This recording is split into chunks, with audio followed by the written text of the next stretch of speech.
Hello નમસ્કાર વિદ્યાર્થી મિત્રો, welcome back to our YouTube channel knowledge sharing.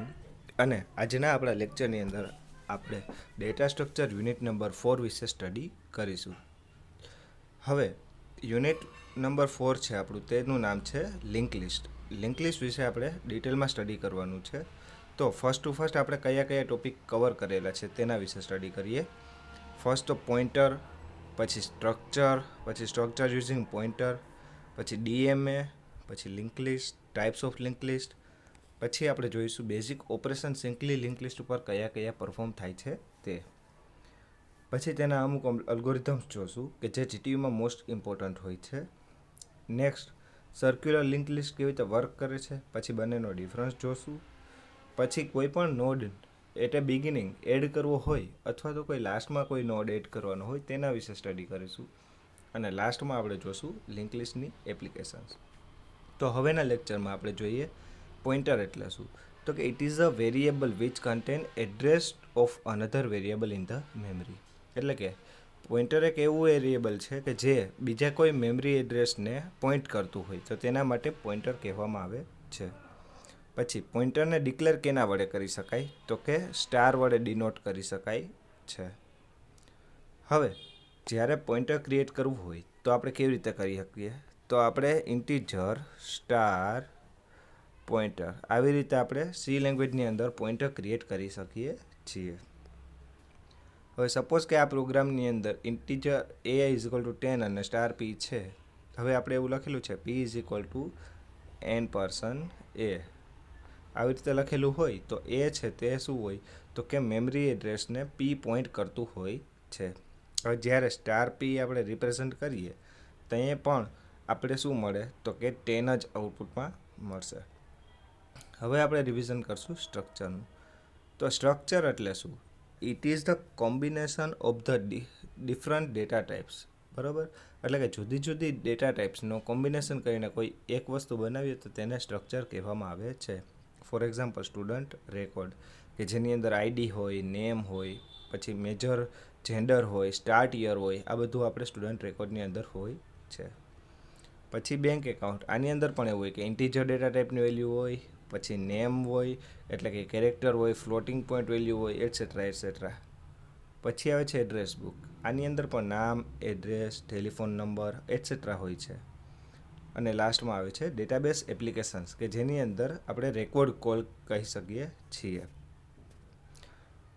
નેક્સ્ટની અંદર આ આપણે એક સ્ટ્રક્ચરની શું છે, તો કે સિન્ટેક્સ છે, કે સ્ટ્રક્ચર નેમ.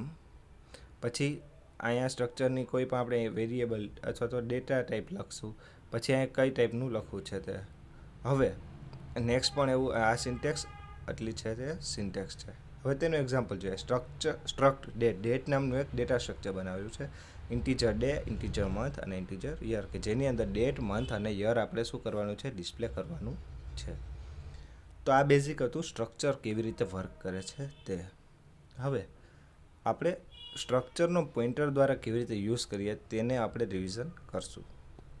તો કે pointers are symbolic representation of the address. એટલે કોઈ પણ એડ્રેસનું સિમ્બોલિક રિપ્રેઝન્ટેશન એટલે પોઇન્ટર છે. પછી pointer enable program to simulate call by reference and to create the manipulate dynamic data structure. એટલે કે કોલ બાય રેફરન્સ એટલે શું, કે પોઇન્ટર શું કરે, પોતાની અંદર બીજા વેરિયેબલનું એડ્રેસ સ્ટોર કરે, તો તે કોલ બાય રેફરન્સ વેરિયેબલની જે ડેટા ટાઈપની જેમ વર્ક કરતું હોય છે. તો શું કરે, તે કોઈ પણ ડાયનેમિક ડેટા સ્ટ્રક્ચરને મેનિપ્યુલેટ કરતું હોય છે. પછી આપણે જ્યારે રેફરન્સિંગ કેવી રીતે કહી શકીએ, તો કે પોઇન્ટર દ્વારા આપણે ઇનડાયરેક્ટલી કોઈ વેલ્યુને કોલ કરતા હોય તો referencing a value through a pointer it's called the indirection. અને આપણે ખબર જ છે કે કોઈ પણ ઇનડાયરેક્શન અથવા તો પોઇન્ટરને કોલ કરવા માટે આપણે કેનો યુઝ કરીએ, તો કે સ્ટાર અથવા તો મલ્ટિપ્લિકેશનની નિશાનીનો યુઝ કરીએ છીએ. હવે છે ડીએમએ, ડાયનેમિક મેમરી એલોકેશન. હવે ડાયનેમિક મેમરી એલોકેશન છે તે એક ઓપરેટિંગ સિસ્ટમનો કન્સેપ્ટ છે. તેની અંદર શું થાય, તો કે મેમરી છે તે રન ટાઈમે એલોકેટ થતી હોય છે. હવે આપણે the only way to access this dynamic allocated memory is the pointer. હવે તેના માટે આપણે 3-4 મેથડનો યુઝ કરીએ, તો કે મેલોક, કેલોક, રીએલોક એન્ડ ફ્રી. ફ્રીનો યુઝ આપણે શું કરીએ, તો કે મેમરીને ફ્રી કરવા માટે યુઝ કરીએ છીએ. હવે આપણો મોસ્ટ ઇમ્પોર્ટન્ટ ક્વેશ્ચન કયો અથવા તો ટોપિક કયો તો શું છે તો કે લિંક લિસ્ટ રિપ્રેઝન્ટ કેવી રીતે થાય. તો આપણી લિંક લિસ્ટમાં હંમેશા આવી રીતનો એક સ્ટ્રક્ચર હોય છે. અહીંયાથી આપણે ડેટા એડ કરી શકીએ, અહીંથી આપણે નેક્સ્ટ ડેટા પોઈન્ટ કરતા હોય તો નેક્સ્ટ સ્ટ્રક્ચર. હવે એના બે પાર્ટની અંદર આ પાર્ટ છે તે કયો પાર્ટ હોય તો કે ઇન્ફોર્મેશન પાર્ટ હોય છે, અને આ પાર્ટ કયો હોય તો કે એડ્રેસ. પણ એડ્રેસ કેવું તો કે નેક્સ્ટ નોડનું, એટલે કે આના પછી અહીંયા કયો નોડ આવી રીતે કનેક્ટ થશે તેનું એડ્રેસ આ પાર્ટની અંદર હોય છે. હવે સ્ટાર્ટિંગમાં આપણે 1200 છે તો 1201નું એડ્રેસ આની અંદર હશે, તો આ આવી રીતે કનેક્ટ થયું, પછી આવી રીતે એન્ડ આવી રીતે. એટલે કે આપણે જ્યારે પણ આપણી ઇન્ફોર્મેશન હોય સેકન્ડ નોડની તે આપણા ઓરિજિનલ નોડની અંદર હોય છે. અને આ ટ્રેનના ડબ્બાની જેમ કોમ્બિનેશન હોય એટલે તેને લિનિયર લિસ્ટ પણ કહી શકાય છે. હવે singly link list is to expand each node to contain link or pointer to the next node. એટલે કે સિંગલી લિંક લિસ્ટને આપણે યુઝ કરવું હોય તો શું હોય તો કે એના પછીના નોડનું એડ્રેસ તે અથવા તો પોઇન્ટર દ્વારા અથવા તો લિંક દ્વારા તેની અંદર રહેલું હોય છે. અને it is also called an one way chain, એટલે કે આને એક સાઇડ ચેઇન પણ કહી શકાય છે, કારણ કે આપણે આગળથી સ્ટાર્ટ કરેલું હોય તો લાસ્ટ નોડ સુધી જઈ શકીએ છીએ, લાસ્ટ નોડથી ફર્સ્ટ નોડ સુધી આવી શકતા નથી. એટલે કે આ સિમ્પલ ક્યુ જેવું હોય છે. પછી first contain the address of the first node of the list. એટલે કે ફર્સ્ટ આપણે શું કરવું જોઈએ કે બાય ડિફોલ્ટ આપણે પહેલા નોડનું એડ્રેસ આપણે રાખવું પડે. પછી દરેક નોડને બે પાર્ટ હોય છે, એક ઇન્ફોર્મેશન પાર્ટ હોય અને એક છે એડ્રેસ પાર્ટ. એટલે સપોઝ કે આ નોડ હોય તો આ શું છે તો ઇન્ફોર્મેશન પાર્ટ, અને આ છે તે લિંક પાર્ટ અથવા તો એડ્રેસ પાર્ટ છે, જે નેક્સ્ટ નોડનું એડ્રેસ રિપ્રેઝન્ટ કરતો હોય છે. હવે લિંક લિસ્ટના ટાઈપ્સ જોઈએ તો singly link list, singly circular link list, doubly link list, doubly circular link list અને ઓર્ડર્ડ લિંક લિસ્ટ. આની અંદરથી આપણે જીટીયુમાં પૂછાતા હોય તો સિંગલી, ડબલી અને singly circular link list most IMP છે. હવે આપણે જોઈશું સિંગલી લિંક લિસ્ટ કેવી રીતે વર્ક કરે છે. તો singly link list is a collection of variable number of node in which each node consist of two parts. એટલે કે સિંગલી લિંક લિસ્ટ છે તે collection of number of nodes છે કે જેની અંદર બે પાર્ટ્સ આવેલા હોય છે. First part contain a value of the node and second part contain address of the next node. એટલે કે પહેલા પાર્ટની અંદર નોડની વેલ્યુ હોય છે અને બીજા પાર્ટની અંદર શું હોય તો કે નેક્સ્ટ નોડનું એડ્રેસ રહેલું હોય છે. હવે આપણે એક એક્ઝામ્પલ જોઈએ જેની અંદર આપણે 3 નોડ આવેલા છે. ઇન્ફોર્મેશન પાર્ટની અંદર નોડની વેલ્યુ હોય છે, જ્યારે લિંક પાર્ટની અંદર શું છે તો કે નેક્સ્ટ નોડનું એડ્રેસ રહેલું હોય છે. હવે આપણે જોઈશું કે ડબલી લિંક લિસ્ટ કેવી રીતે વર્ક કરે છે. હવે doubly link list is a collection of variable of node in which each node consist of 3 parts. એટલે કે સિંગલી લિંક લિસ્ટની અંદર આવી રીતે બે પાર્ટ હતા, ડેટા અને આ એડ્રેસ. તો જ્યારે ડબલી લિંક લિસ્ટની અંદર શું હોય આવી રીતે 3 પાર્ટ હોય છે. અહીંયા ઇન્ફોર્મેશન હોય છે, અહીંયા પ્રીવિયસ નોડની લિંક હોય છે અને અહીંયા નેક્સ્ટ નોડની એડ્રેસ હોય છે. એટલે આની અંદર કેવું હોય તો કે એડ્રેસ પાર્ટ 2 હોય છે, જ્યારે ઇન્ફોર્મેશન પાર્ટ એક જ હોય છે. હવે first part contain address of previous node, એટલે કે આપણા પહેલો પાર્ટ જે છે તે આગલા નોડનું એડ્રેસ રાખીને બેઠો હોય.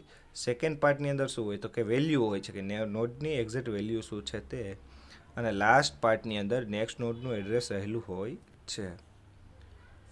ઇન્ફોર્મેશન પાર્ટની અંદર શું હોય તો કે વેલ્યુ હોય છે કે નહીં તો કે આપણા કોઈ પણ નોડની, જ્યારે LPTR contain an address of the previous node in the link list. એટલે લિંક લિસ્ટની અંદર શું હોય તો કે લેફ્ટ પોઇન્ટર પાર્ટ કન્ટેન શું કરે તો કે આગળના નોડનું એડ્રેસ કન્ટેન કરતો હોય છે. હવે જો પ્રીવિયસ નોડ છે તે LPTRની અંદર ન હોય તો LPTRની વેલ્યુ કેવી હોય તો કે બાય ડિફોલ્ટ તેની વેલ્યુ નલ હોય છે. હવે આપણે જોઈએ તો સપોઝ આનું એડ્રેસ 2, આનું 4 અને આનું 6 હોય, તો અહીંયા 4 હોય, અહીંયા 6 હોય, અહીંયા 2 હોય અને અહીંયા 4 હોય છે. હવે આની અંદર કેવું હોય તો કે LPTR part of the first node always contain the null value, એટલે કે LPTR છે તેનો ફર્સ્ટ નોડ હંમેશા બાય ડિફોલ્ટ નલ વેલ્યુ ધરાવતો હોય છે. અને આર પાર્ટ શું હોય તો કે નેક્સ્ટ નોડનું એડ્રેસ હોય, એટલે કે આપણે નેક્સ્ટ નોડનું એડ્રેસ શું છે તો 4 અહીંયા આવેલું છે. હવે આને શું કહી શકાય આપણે તો કે ડબલી લિંક લિસ્ટ કહી શકાય છે. હવે બેઝિક ઓપરેશન્સ કયા કયા પરફોર્મ થાય તો બાય ડિફોલ્ટ 3 ઓપરેશન થાય: ક્રિએશન, ઇન્સર્શન અને ડિલીશન. ક્રિએશન એટલે શું? It is use to operation is use to create constitute node as the when require, એટલે કે જ્યારે પણ આપણે લિંક લિસ્ટની અંદર નોડ ક્રિએટ કરવાની જરૂર પડે ત્યારે આપણે એક નોડ જનરેટ કરીએ તેને ક્રિએશન કહેવામાં આવે છે. નેક્સ્ટ છે ઇન્સર્શન. એટલે શું તો કે આ ઓપરેશનનો યુઝ શું થાય તો કે નવા નોડને આપણે લિંક લિસ્ટની અંદર એડ કરવા માટે યુઝ થાય છે. હવે આપણે નવો નોડ એડ ક્યાં કરી શકીએ તો કે at the beginning of the list, એટલે લિસ્ટ સ્ટાર્ટ થાય ત્યાં, પછી આપણે જે પોઝિશન પર એડ કરવો છે ત્યાં, અને એક નોડ આપણે ઇન્સર્ટ ત્યાં કરી શકીએ તો કે લાસ્ટ નોડની જગ્યાએ. હવે ડિલીશન ઓપરેશનનું શું હોય તો કે આ ઓપરેશનનો યુઝ નોડને લિસ્ટમાંથી ડિલીટ કરવા માટે થાય છે. પણ આપણે ડિલીટ નોડ ક્યાંથી કરી શકીએ તો કે at the beginning of the list, at the creation of position અને એટ ધ એન્ડ, એટલે કે સ્ટાર્ટિંગમાંથી, પછી આપણે કોઈ પણ એક સર્ટેન પોઝિશન હોય ત્યાંથી, અને લાસ્ટ છે કે એક તો આપણી લિસ્ટ જ્યારે કમ્પ્લીટ થઈ જાય ત્યાંથી.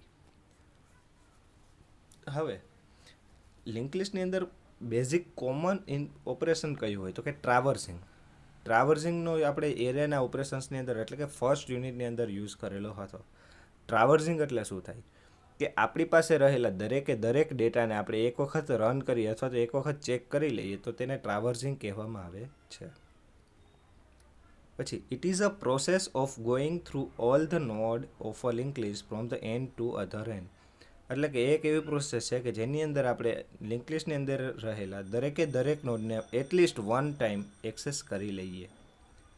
અને પછી છે કોન્કેટિનેશન, એટલે શું તો કે જ્યારે આપણે process of appending the second list to the end of the first list, એટલે કે સપોઝ કે આપણી પાસે આવી રીતે કોઈ પણ બે ડેટા છે તો આ ડેટાને જોડવાની એટલે કે કમ્બાઈન કરવાની જે પ્રોસેસ છે તેને કોન્કેટિનેશન કહેવામાં આવે છે. અને ડિસ્પ્લે એટલે શું તો કે this operation is use to print each and every notes information, એટલે કે ડિસ્પ્લેની અંદર એવું થાય કે દરેકે દરેક નોડની જે માહિતી હોય છે તો તે માહિતીને આપણે ડિસ્પ્લે એટલે કે દર્શાવવા માટે આ ડેટા સ્ટ્રક્ચરનો યુઝ થાય છે. નેક્સ્ટ ટોપિક છે કે concept of circular link list શું છે તો કે સર્ક્યુલર લિંક લિસ્ટની અંદર આપણે કેવી રીતે હોય તો કે સપોઝ કે આવી રીતે આપણી પાસે 3 નોડ છે. હવે આની અંદર આપણે શું કરીએ તો કે આ આની જોડે કનેક્ટ છે, આ આની જોડે કનેક્ટ છે, ત્યારે આ આની જોડે કનેક્ટ હોય, એટલે કે એટલીસ્ટ બધા જ નોડ એકબીજા જોડે કનેક્ટ હોય તો તેને સર્ક્યુલર લિંક લિસ્ટ કહેવામાં આવે છે. A list in which last node contains the link or pointer to the first node is known as circular linked list. એટલે કે સર્ક્યુલર લિંક લિસ્ટ એવા લિસ્ટને કહેવામાં આવે છે કે જેની અંદર આપણી પાસે રહેલી લિસ્ટનું લાસ્ટ નોડ છે તે ફર્સ્ટ નોડનું એડ્રેસ રાખીને બેઠો હોય. પછી representation of circular link list શું છે, આપણે સર્ક્યુલર લિંક લિસ્ટ કેવી રીતે વર્ક કરે તે જોઈએ. તો કે circular link list there are 2 method to know if the node is first node or not, એટલે તેની અંદર બે મેથડ છે કે આપણો નોડ છે તે ફર્સ્ટ છે કે નહીં તે. Either the external pointer list point the first node, એટલે કે સપોઝ કે કોઈ એક લિસ્ટ હોય કે જેની અંદર ફર્સ્ટ નોડ આપણે પોઈન્ટ કરેલો જ હોય, અથવા તો header node is placed as the first node of the circular list, એટલે કે હેડર નોડ હોય તેને આપણે સર્ક્યુલર લિંકની આગળ આપણે પરફોર્મ કરવા માટે એડ કરી દઈએ. તો આ બે મેથડથી આપણે જોઈ શકીએ છીએ. તો header node can be separated from the others by either having a essential value as the information part or having dedicated flag variable to specify if the node is header node or not. એટલે કે header નોડને આપણે separate કેવી રીતે કરી શકીએ તો કે તેની અંદર કોઈ એક એવી વેલ્યુ હોય કે જે ઇન્ફોર્મેશન પાર્ટમાં કે જેના દ્વારા અથવા તો કોઈ એવો ફ્લેગ ડિસાઇડ કરેલો હોય કે ભાઈ આ નોડ છે તે આપણો ફર્સ્ટ નોડ છે, એટલે કે તેને ડિસ્પ્લે કરવા માટે કોઈ સ્પેશિયલ વેલ્યુ આપેલી હોય છે. The structure definition of the circular linked list and the linear linked list is the same. એટલે કે સ્ટ્રક્ચર બંનેનું link list, simple link list અને સર્ક્યુલર લિંક લિસ્ટનું સેમ જ આવેલું હોય છે. તો આપણે નોડ ક્રિએટ કરવું હોય તો શું કરશું? સ્ટ્રક્ટ નોડ સ્ટાર એન એટલે નેક્સ્ટ, એટલે કે નેક્સ્ટ નોડ ક્રિએટ કરશું.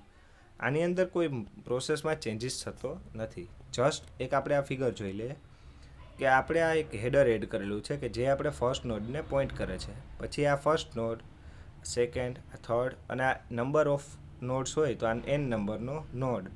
હવે લાસ્ટ નોડની અંદર કેવું હોય તો ફર્સ્ટ નોડનું એડ્રેસ આપણે નાખેલું હોય છે. તો આપણે ફર્સ્ટ નોડની અંદરથી આપણે લાસ્ટ નોડ એક્સેસ કરી શકીએ અને લાસ્ટ નોડની અંદરથી ફર્સ્ટ નોડ એક્સેસ કરી શકીએ છીએ. આ ફિગર છે તે સર્ક્યુલર સિંગલી લિંક લિસ્ટની છે, જ્યારે ડબલી લિંક લિસ્ટની અંદર પણ સેમ પ્રોસેસ થાય છે કે ફર્સ્ટ નોડ લાસ્ટ નોડને પણ એક્સેસ કરી શકે છે અને ફર્સ્ટ નોડ સેકન્ડ નોડને પણ એક્સેસ કરી શકે છે. જ્યારે લાસ્ટ નોડ છે તે n નંબરનો નોડ હોય તો તે n-1 નંબરના નોડને પણ એક્સેસ કરી શકે છે અને ફર્સ્ટ નોડને પણ એક્સેસ કરી શકે છે. તો આ આપણી સર્ક્યુલર લિંક લિસ્ટની જે ડેટા સ્ટ્રાઇપ હતી. હવે આપણે નેક્સ્ટ લેક્ચરની અંદર ફંડામેન્ટલ થિંગ્સ જોશું કે નહીં, તો કે કોઈ પણ ઓપરેશન પરફોર્મ થતા હોય તો તેની. Thank you very much guys.